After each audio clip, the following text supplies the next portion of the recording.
Wa na'udzu billahi min syururi anfusina wa min sayyiati a'malina. May yahdihillahu fala mudilla lahu wa may yudlil fala hadiya lahu. Asyhadu an la ilaha illallah wahdahu la syarika lahu wa asyhadu anna Muhammadan abduhu wa rasuluh sallallahu alaihi wa ala alihi wa ashabihi wa man tabi'ahum bi ihsan ila yaumiddin. Amma ba'd.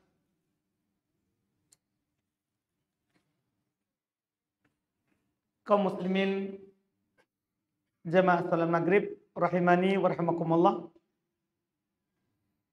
Alhamdulillah, di kesempatan malam hari ini kembali kita melanjutkan kajian kitab hadis pilihan,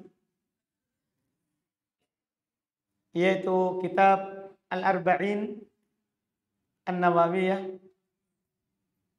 40 hadis pilihan yang dikumpulkan oleh salah seorang ulama Syafi'iyah, yaitu Al-Imam Abu Zakaria Yahya ibn Syaraf An-Nawawi rahimahullahu ta'ala. Kita masih di hadis ke-6, yaitu yang kita telah baca bagian pertama di pertemuan yang lalu. Itu sabda Nabi SAW, innal halal bayyin, sesungguhnya yang halal itu sudah jelas. Wa innal haram bayyin, yang haram juga itu sudah jelas. Wa bainahuma umurun mushtabihat, di antara keduanya ada perkara yang samar. La ya'lamuhunna katsirun minan nas, yang tidak diketahui oleh kebanyakan orang. Faman ittaqas syubhat istabara ali dinihi wa 'irdihi, siapa yang menjaga dirinya, menghindarkan dirinya dari perkara-perkara yang syubhat, maka sungguh dia telah menjaga agamanya serta kehormatannya. Wa man waqa'a fi syubhat, dan siapa yang jatuh di dalam perkara yang syubhat, waqa'a fil haram, maka dia telah jatuh dalam perkara yang diharamkan. Karra'i yar'a haulal hima, seperti seorang pengembala, tapi dia mengembala gembalaannya di sekitar daerah perbatasan. Yushiku ayyarta'a fih, dikhawatirkan kambingnya, hewan gembalaannya akan makan di perbatasan. Ini bagian pertama sudah kita jelaskan di pertemuan sebelumnya. Di hari ini kita selesaikan potongan kedua dari hadis ini. Kata Nabi kita Muhammad sallallahu alaihi wa ala alihi wasallam, ala wa inna likulli malikin hima wa himallahi maharimuhu. Ala wa inna fil jasadi mudghah idza salahat salahal jasadu kulluh wa idza fasadat fasadal jasadu kulluh. Ala wahyal qalbu. Kata Nabi, ala, ketahuilah, wa inna likulli malikin hima, sesungguhnya setiap raja itu ada batasannya. Ala, ketahuilah, wa inna himallah maharimu, sesungguhnya batasan-batasan Allah Subhanahu wa ta'ala adalah hal-hal yang Allah haramkan. Ala, ketahuilah, wa inna fil jasadi mudghah, sesungguhnya di dalam jasad kita ini ada mudghah, ada sepotong daging. Juga bisa juga diterjemahkan segumpal darah. Karena dia seperti darah yang membeku. Idza sholah, kalau dia baik, sholahal jasadu kullu, maka akan baik seluruh jasad kita. Wa idza fasadat, tapi kalau rusak, fasadal jasadu kulluh, akan rusak seluruh dari bagian jasad kita. Ala ketahuilah wahyal qalbu, itulah yang disebut dengan hati. Potongan yang kedua ini, yang pertama, Nabi kita Muhammad sallallahu alaihi wasallam menjelaskan kepada kita bahwa Allah itu punya batasan-batasan yang tidak boleh kita langgar, sekaligus yang wajib kita jaga. Tidak boleh kita dekati, bahkan seperti itu. Kata Allah Subhanahu wa taala di dalam Al-Qur'an, tilka hududullah fala taqrabuh. Itulah batasan-batasan Allah, maka jangan kalian mendekatinya, apalagi melewatinya. Di ayat yang lain Allah katakan, tilka hududullah, bunyinya sama. Itulah batasan-batasan Allah. Fala ta'taduha, jangan kalian melampauinya. Jadi dua, jangan didekati.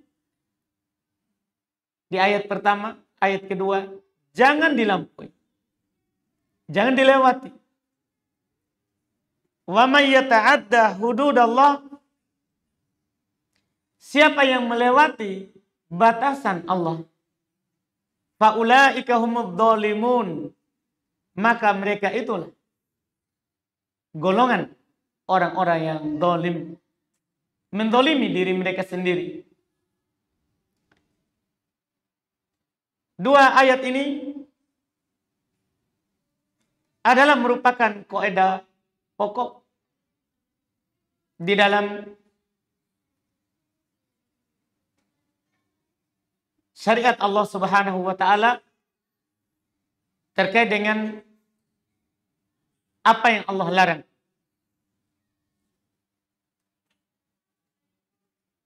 Kita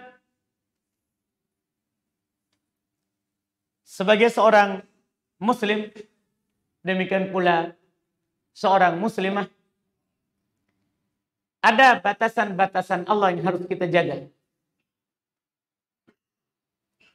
Dan Allah Subhanahu wa taala telah menjelaskan seluruh batasannya.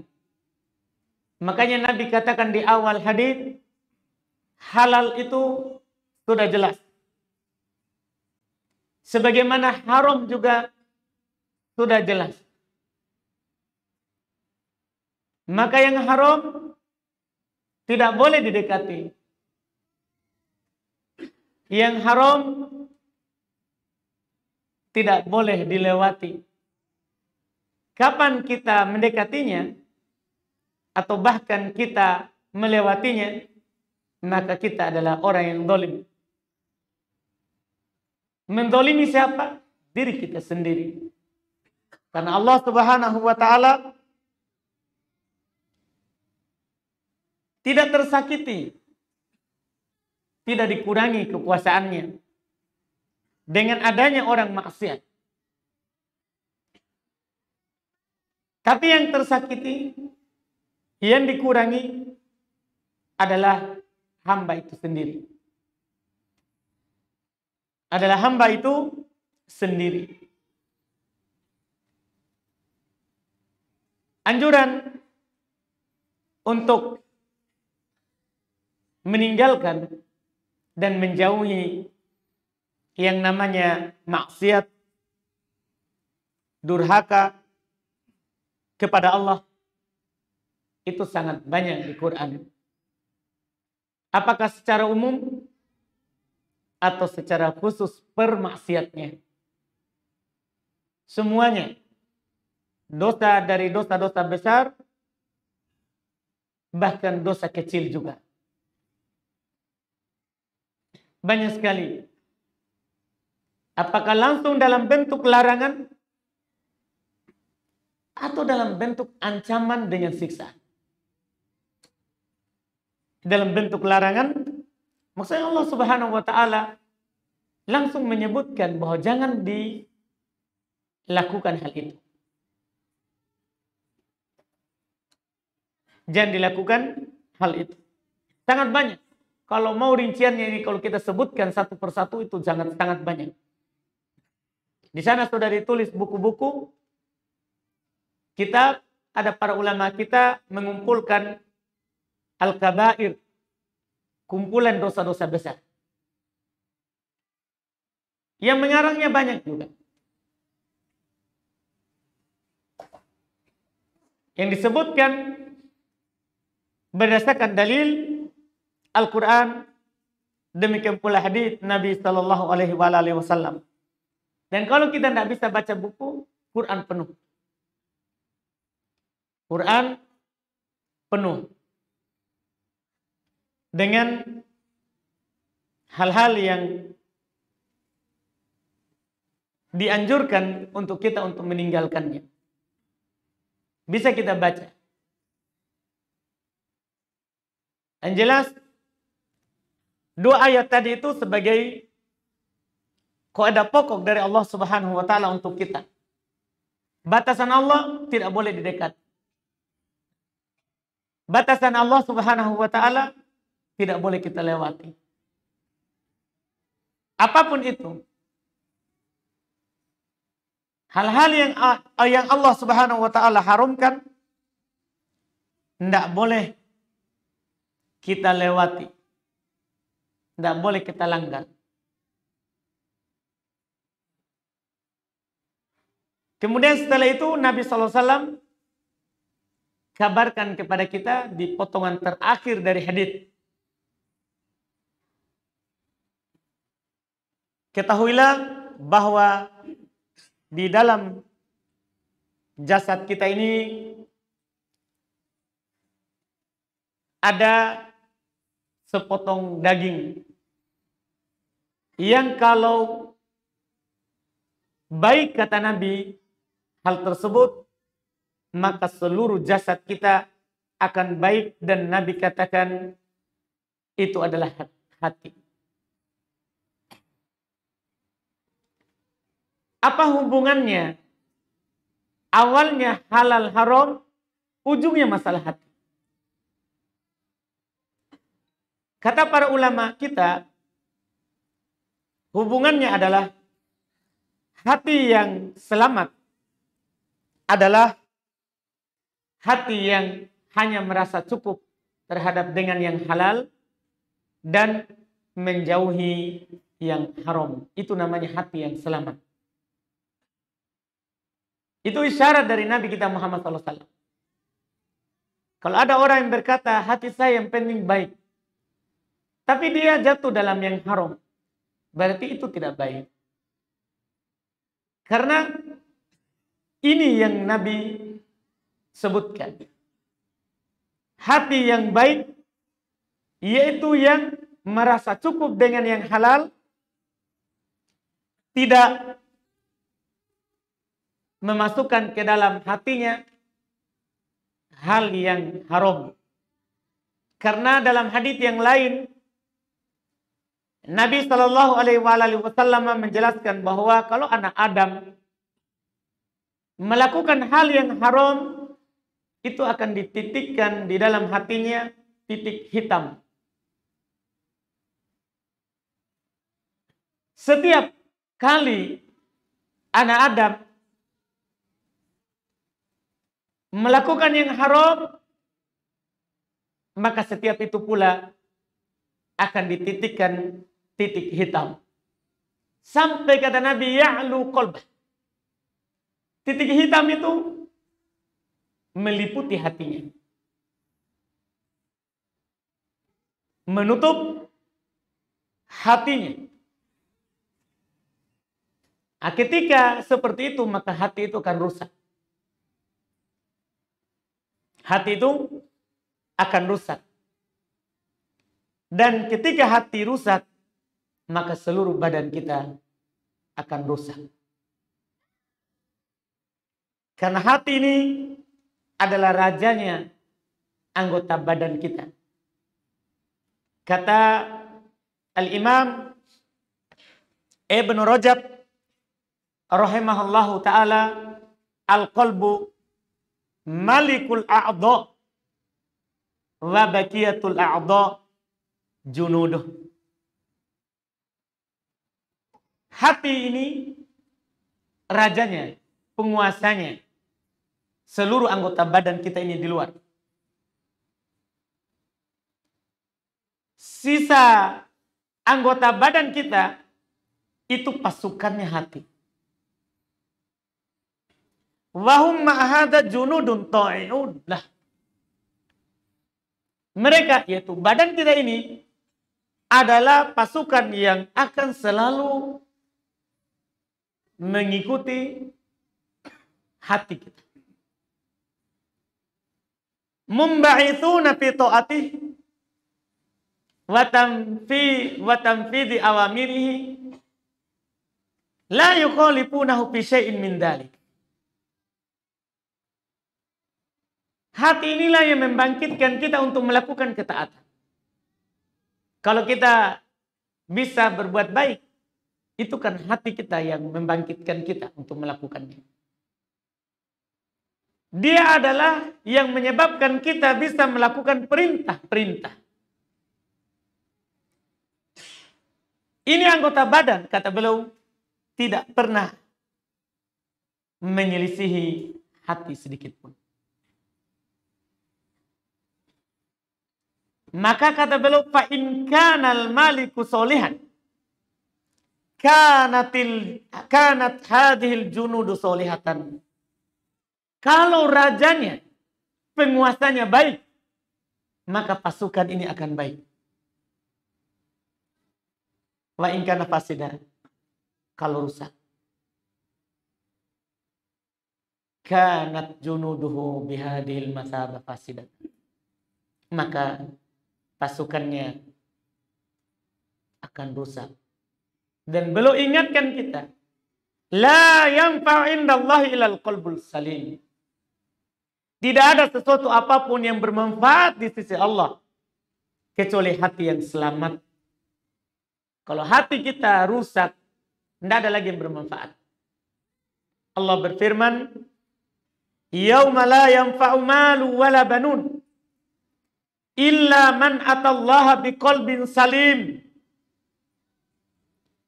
Pada hari itu tidak ada lagi manfaat harta.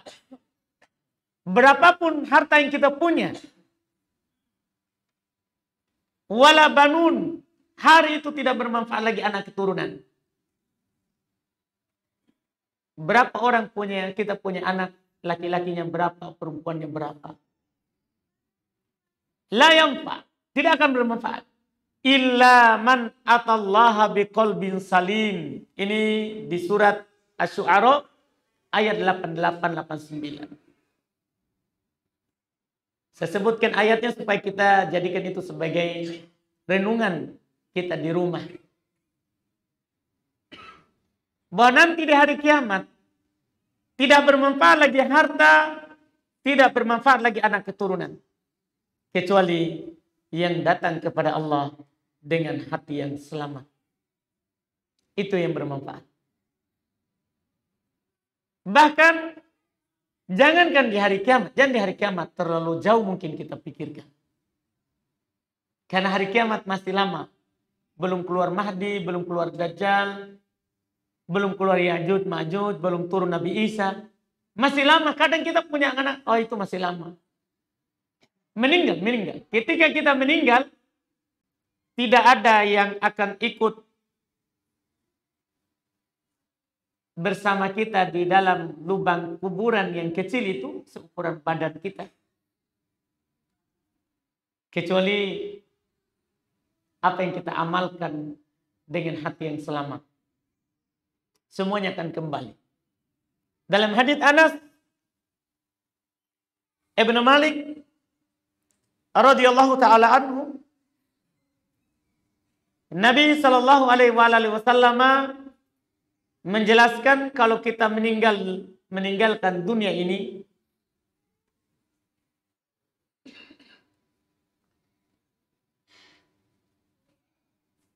yatba'ul mayyit salasah. Ini bisa kita saksikan.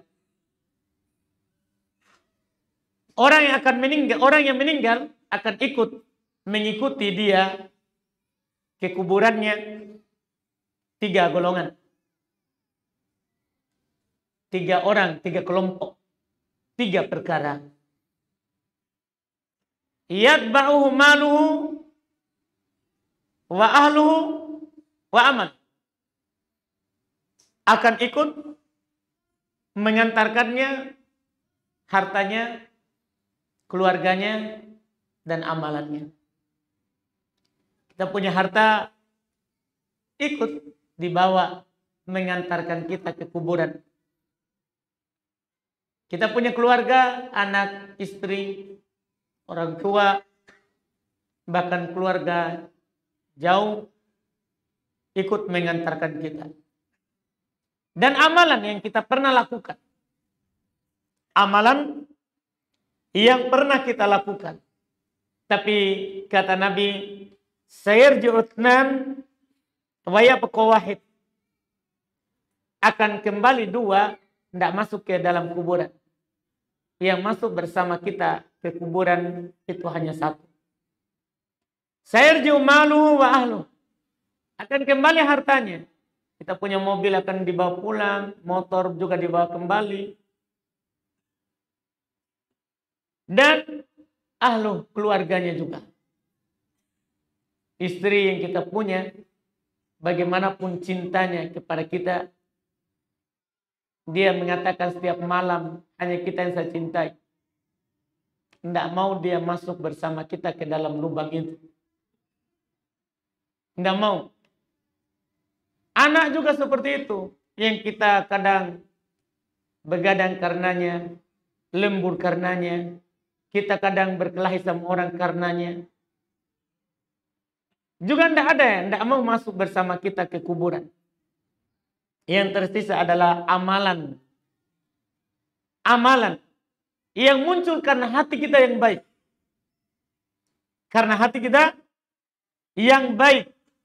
Itulah yang akan bersama kita sampai nanti kita bangkit dari kuburan kita. Dan bangkit dalam keadaan semuanya telanjang, tidak bersunat, tidak berkhitan, tidak berpakaian. Kita akan berkeringat tergantung amalan yang kita bawa. Ada kata Nabi yang berkeringat sebetisnya, ada juga sepusarnya, selehernya, bahkan ada yang berkeringat tenggelam dengan keringatnya. Sampai keringatnya itu sejauh 70 meter ke bawah. Itu tergantung amalan. Tapi ada juga orang dinaungi, tidak punya keringat, malah dia mendapatkan naungan Allah. Semuanya karena amalan yang pernah kita lakukan. Oleh karena itu Allah Subhanahu wa taala ingatkan di sini, yauma la yanfa'u malu wala banun illa man atallaha biqalbin salim. Pada hari itu tidaklah bermanfaat harta, tidak lagi anak, kecuali yang datang kepada Allah dengan hati yang selamat. Ini pentingnya hati. Makanya Nabi kita Muhammad sallallahu alaihi wasallam beliau selalu berdoa, as'aluka qalban saliman. Beliau selalu meminta, saya meminta kepadamu ya Allah, hati yang selamat. Ini Nabi, manusia terbaik, yang sudah dijamin diampuni dosanya yang telah berlalu dan akan datang.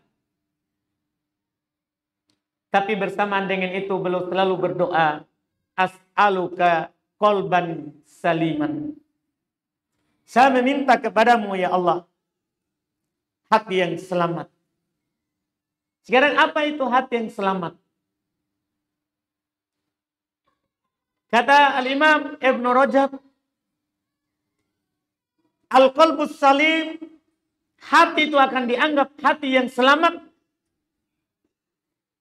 huwas salim minal afat wal makruhati kulliha. Huwal qalbul ladzi laisa fihi siwa mahabbatillah wa ma yuhibbuhu Allah wa khasyiyatillah wa khasyiyati ma yuba'iduhu minhu. Masya Allah. Hati yang selamat itu adalah hati yang selamat dari penyakit iri, dengki, ria, sombong. Wal makruhati kulliha, dan selamat dari hal-hal yang dibenci semuanya. Wahwal qalbu, hati yang selamat adalah hati yang laisa fihi, tidak ada padanya siwa mahabbatillah, kecuali mencintai Allah. Itulah hati yang selamat. Hati yang hanya mencintai Allah Subhanahu wa taala. Wa ma yuhibbuhullah. Hati yang mencintai apa yang Allah cintai. Hati yang mencintai apa yang Allah cintai. Itu ciri hati yang selamat. Wa khasyiyatillah, hati yang selalu takut kepada Allah dan selalu takut terhadap apa yang menjauhkannya dari Allah Subhanahu wa taala. Ini yang disebut dengan hati yang selamat.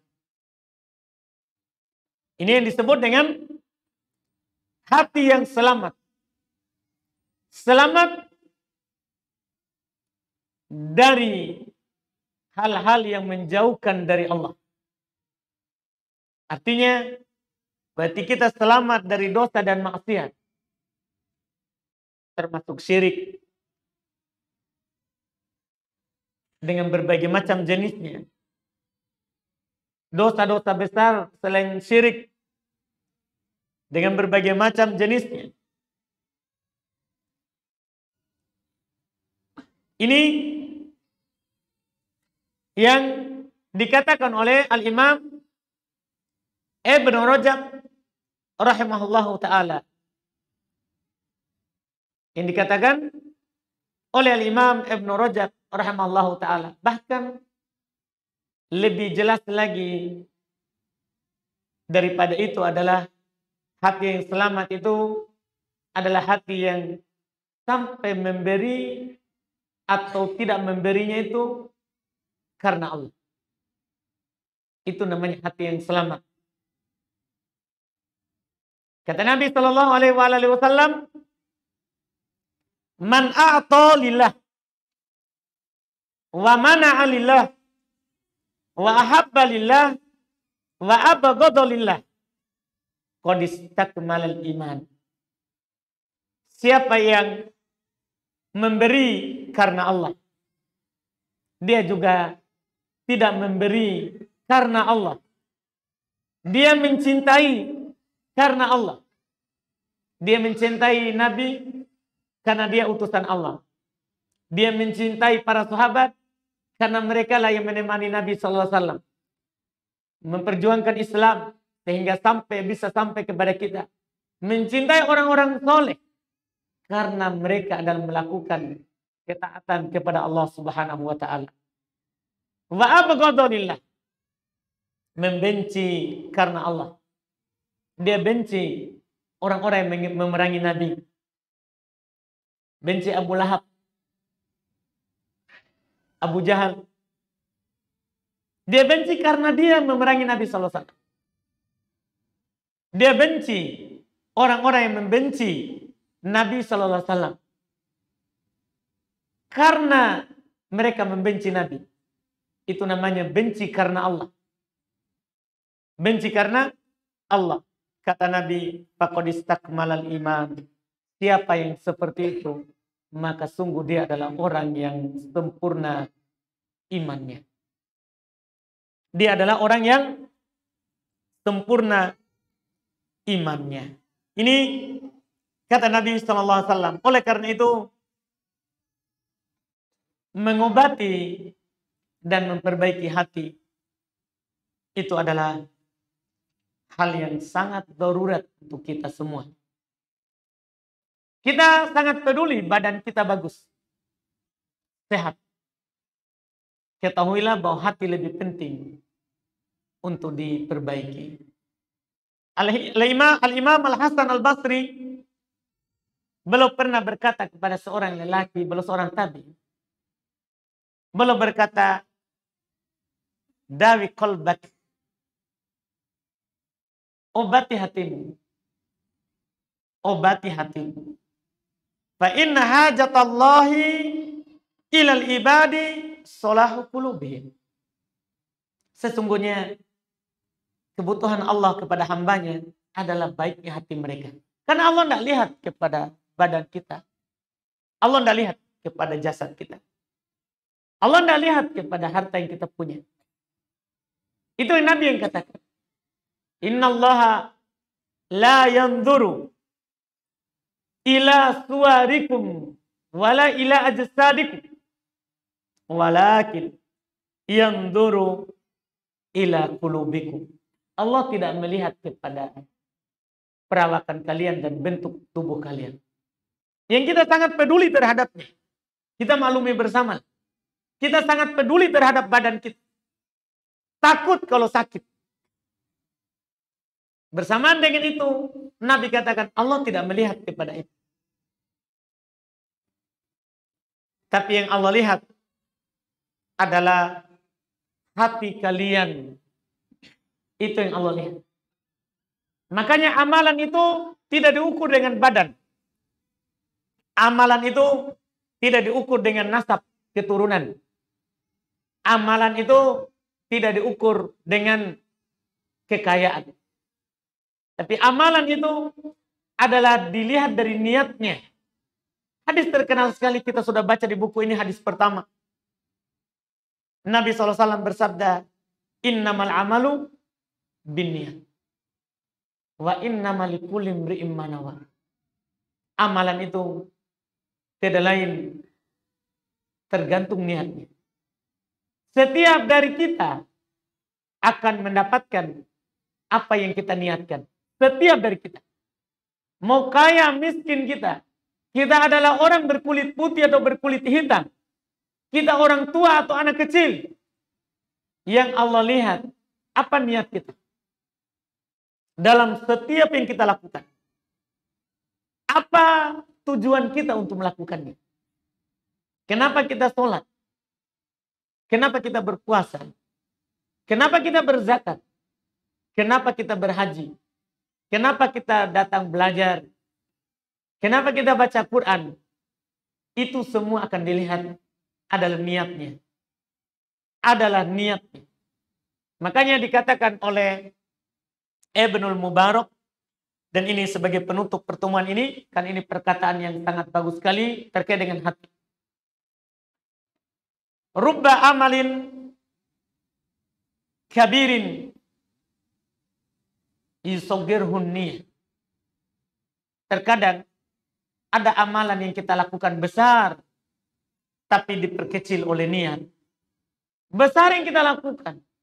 Mungkin sumbangan kita lebih besar daripada sumbangannya orang miskin. Sedekah kita lebih besar daripada sedekahnya orang miskin. Puasa kita lebih banyak daripada orang lain. Haji kita lebih sering daripada orang lain. Tapi kata Nabi, kata beliau, kadang amalan itu besar, tapi diperkecil oleh niat. Sebaliknya, kata beliau, warubba amalin sogirin yukabbirhun niyah. Tapi terkadang amalan itu kecil, tapi dia diperbesar oleh niat. Ini hati. Niat adalah menjadi penentu dalam amalan kita. Menjadi penentu terkait dengan amalan kita. Ini wallahu alam yang bisa kita sampaikan terkait dengan hadis yang ke-6 ini. Insyaallah di pertemuan akan datang kita sudah bisa masuk di hadis ke-7 yang Imam An-Nawawi rahimahullahu taala kumpulkan di dalam kitab Al-Arba'in An-Nawawiyah. Insyaallah taala kita lanjutkan di pertemuan akan datang.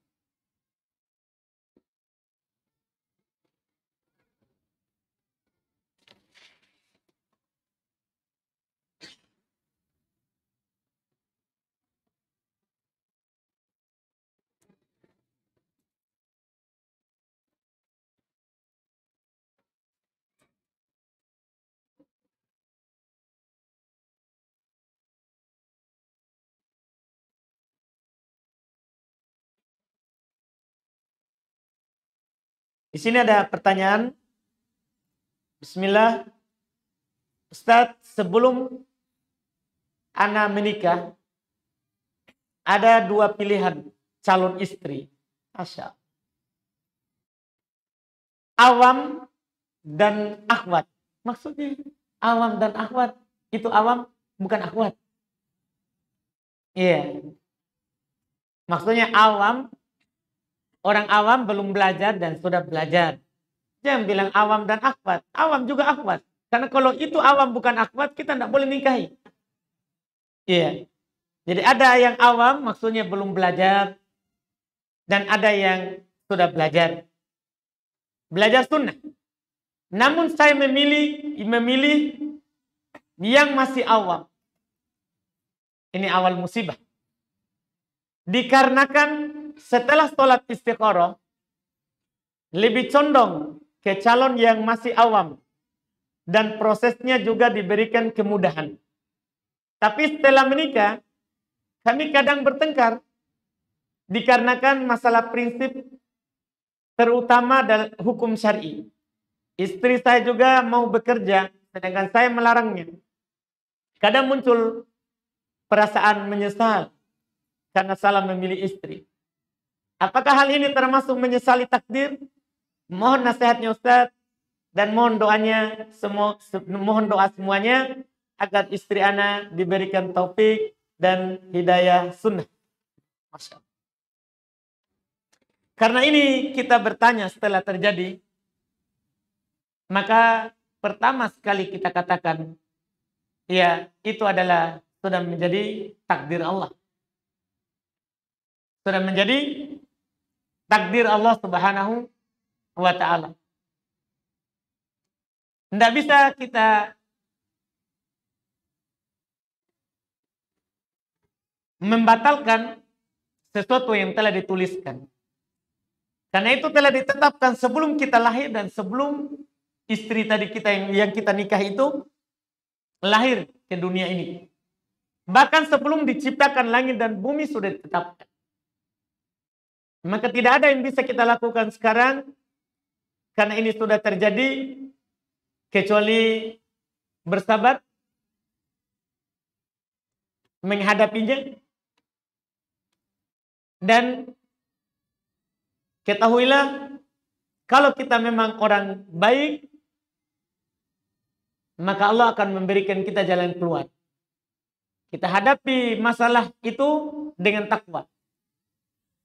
Karena kita tadi halalkan itu kehormatannya, walaupun dia orang awam, itu juga dengan kalimatullah.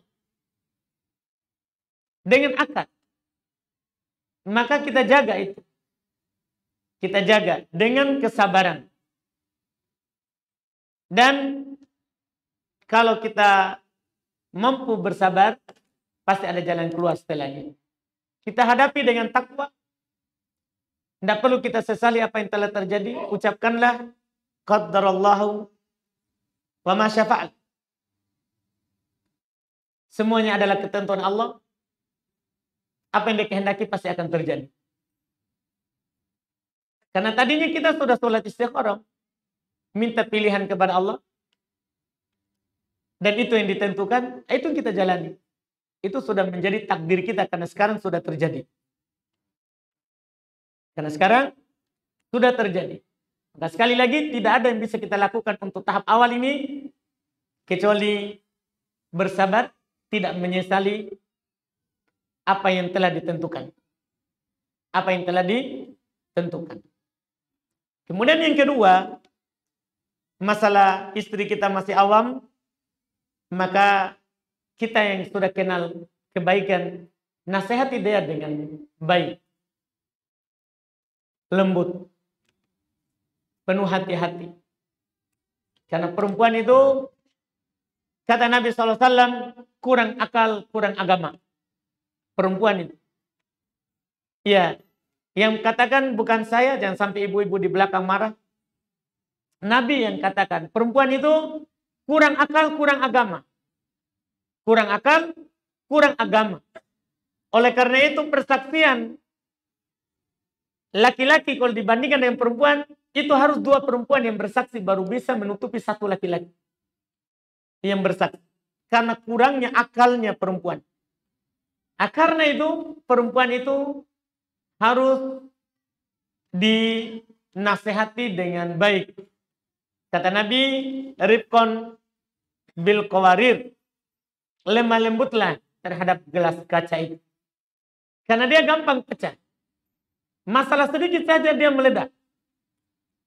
Iya, makanya nasihatinya dengan baik, dengan lembut. Jangan marah-marah. Iya, kita nasihati dia seperti kita menasihati orang yang sangat kita benci. Tidak. Harus kita menasihati istri itu seperti dokter yang mengobati orang yang dia cintai. Gimana kalau dokter mengobati orang yang dia cintai? Harus kita seperti itu. Iya, kita menasehatinya dengan baik, dengan penuh ikhlas, bukan karena mau balas dendam atau apa. Memang kita ikhlas kepada Allah, ingin memperbaikinya, ingin menasehatinya. Kata para ulama kita, ma kharaja minal qalbi waqa'a fil qalbi. Apa yang keluar dari hati itu akan jatuh di hati juga. Maksudnya akan terpengaruh orang mendengarnya kalau kita menasihatinya dengan baik. Tidak boleh juga kalau kita menyatakan orang awam, tidak boleh kita biarkan. Biar deh karena terlanjur. Tidak boleh kita biarkan. Kita harus memperbaikinya hanya saja dengan baik. Dengan baik. Cara memperbaikinya. Iya. Dan itu wallahu alam yang bisa kita lakukan. Kita tidak bisa katakan ceraikan. Masih banyak perempuan lain. Tidak, kita sudah halalkan kehormatannya dia dengan akad yang sah. Sekarang kita jaga. Kita jaga. Kita istrinya, kita belumlah seperti istrinya Nabi Lut yang kafir. Istri kita belumlah mungkin seperti istrinya Nabi Nuh yang kafir. Kan belum. Ya, bersamaan dengan itu kan mereka bersabar juga. Mereka bersabar juga. Iya. Kita tampakkan akhlak yang baik. Bahwa ini saya punya agama, maka saya baik kepada kamu. Walaupun kamu kurang. Dalam menjalankan agama. Itu yang kita nampakkan. Jangan menampakkan sebaliknya. Jangan menampakkan sebaliknya. Wallahualam. Semoga istri kita segera dapat hidayah dari Allah Subhanahu wa ta'ala. Apa hukumnya tarbiyah, Ustaz? Tarbiyah itu artinya mendidik. Seorang ibu, dia mendidik anaknya, namanya tarbiyah. Dia telah mentarbiyah anaknya. Kalau itu yang dimaksud, bagus, alhamdulillah. Para ulama adalah mereka dipuji karena mereka mentarbiyah anak didiknya. Mendidiknya untuk mendekat kepada Allah. Dia mengajarkan anak muridnya dari ilmu yang paling kecil sampai ilmu yang paling besar. Itu namanya tarbiyah. Ya, mengikat orang dengan Quran dan Sunnah. Bukan mengikat orang dengan kelompok dan yayasan. Kalau itu yang diinginkan dengan tarbiyahnya, alhamdulillah, itu hal baik. Itu yang dilakukan oleh Nabi SAW. Beliau tarbiyah para sahabat. Para sahabat beliau tarbiyah tabi'in. Para tabi'in beliau tarbiyah atba'ut tabi'in. Sampai masa kita sekarang ini, kita mendapatkan para ulama kita mentarbiyah kita seperti anaknya. Mengajak kita untuk berpegang dengan Quran dan Sunnah di atas pemahaman sahabat. Bukan tarbiyah yang dimaksud adalah mengajak kita untuk hanya mengakui yang kelompok dengan kita saja. Atau yang seyayasan dengan kita saja. Kalau itu yang dimaksud, maka itu adalah tarbiyah yang keluar dari Al-Quran dan Sunnah, tidak boleh diikuti. Tidak boleh diikuti. Wallahu a'lam.